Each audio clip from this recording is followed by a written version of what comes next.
નમસ્કાર, આપ જોઈ રહ્યા છો સ્પાર્ક ટુડે ન્યૂઝ। તૃતીય પીઠાધીશ્વર કાંકરોલી નરેશ પરમ પૂજ્ય ગોસ્વામી 108 શ્રી ડોક્ટર વાગીશકુમારજી મહારાજ શ્રી દ્વારા શકલ વલ્લભકુલ અને સકલ વૈષ્ણવ સૃષ્ટિને શ્રી યમુનાજી જલ શુદ્ધિકરણ માટે તેમના દ્વારા આહવાન કરવામાં આવ્યું હતું।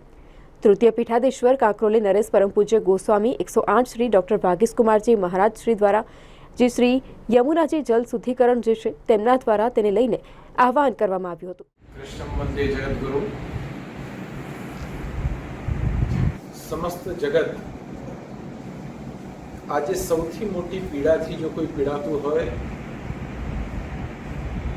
तो श्री यमुना मैया, श्री यमुना माता, भगवान कृष्ण विशेष पटरानी एवं श्री कृष्ण माटे जो आपणे चिंतित होइए तो एमना यमुनाजी आज जे परिस्थितिमांथी पसार थई रह्या छे। હું એક સંપ્રદાયથી સંબંધિત વ્યક્તિ છું એટલે જાણી શકું છું કે આધ્યાત્મિક, આધિદૈવિક અને આદિ ભૌતિક સ્વરૂપ છે। ત્રણેય સ્વરૂપમાં જે આદિ ભૌતિક સ્વરૂપ છે એનો ભાવ આજે નષ્ટ થતો દેખાઈ રહ્યો છે અને પુષ્ટિ સંપ્રદાયમાં કહેવાય છે કે યમુના પાન અને ગંગા સ્નાન જેનું પાન ના કરી શકીએ, જેનું આચમન ન થઈ શકે, જેના સ્પર્શ માત્રથી જીવન કલ્યાણમય ન થઈ શકે, એવી પરિસ્થિતિમાં આજે આદિભૌતિક સ્વરૂપ આજે દ્રષ્ટિગત થઈ રહ્યું છે। હું સમગ્ર વિશ્વના વૈષ્ણવોને આહ્વાન કરવા માંગુ,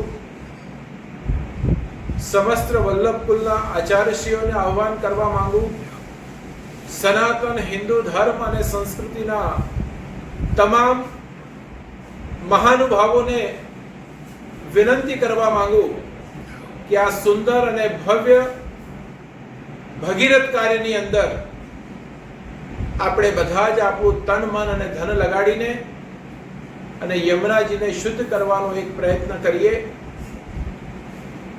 सरकार पण आ बाबते सभान छे, सजाग छे,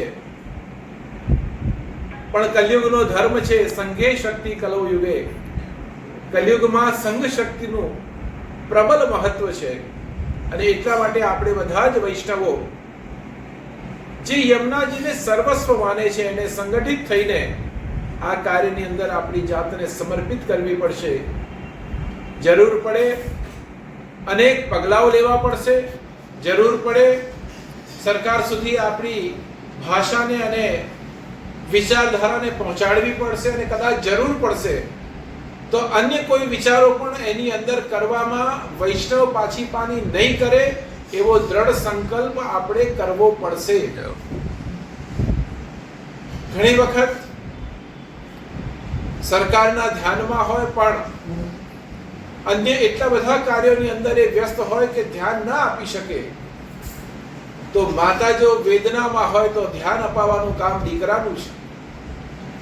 એ યમુનાજીના પરિવારજન થઈને આપણે, એ યમુનાજીના બાળક થઈને આપણે એમને શુદ્ધ કરવાનો પ્રયત્ન કરાવીએ એ જ મને લાગે છે આપણું પરમ સૌભાગ્ય હશે કે શ્રી યમુનાજીને આપણે આદિભૌતિક સ્વરૂપમાં शुद्ध करवा माटे तत्पर बनीए।